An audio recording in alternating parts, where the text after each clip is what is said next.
gagawin ulit. Ayan, kung napapansin nyo mga ka-trouble, battery voltage nya walang reading. So, magpapalit ako ng battery sensor mga ka-trouble. Ayan.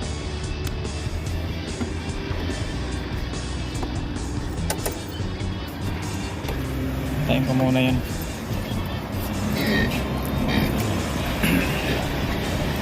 Nandito yung battery sensor nya mga ka-trouble. Buksan ko lang tong cover nya.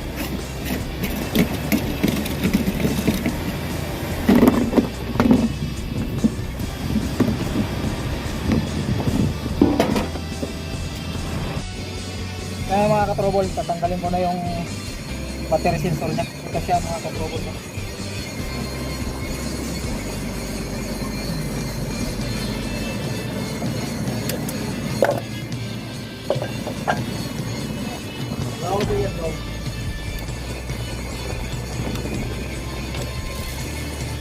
Tanggalin lang yung ground dito.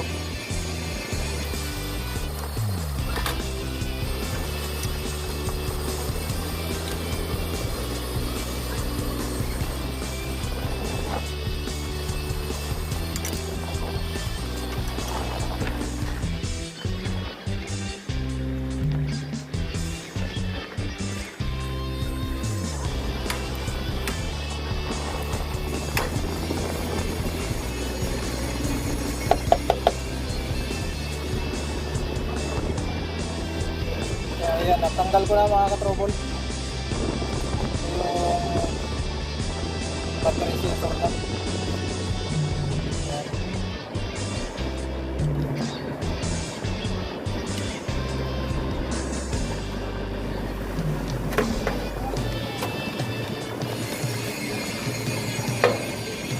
Ito yung papalit ko.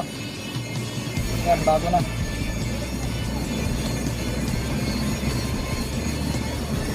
Yan yung part number niya.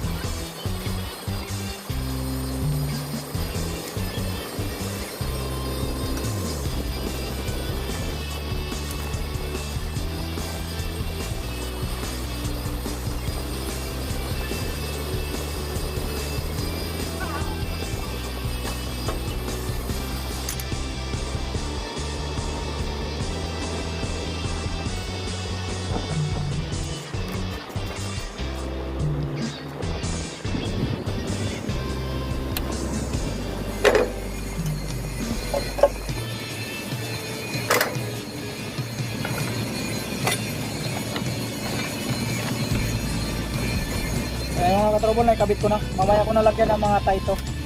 Tingnan ko muna dun kung okay na siya. Ayan mga ka-trouble, okay na. Meron na siyang reading sa battery nya. Ayan, 25.7 volt and negative 5 ampere. Ayan. So kanina walang reading yung mga ka-trouble na. Yan lang yung pinalitan ko yung battery sensor. Ano yung may problema niya.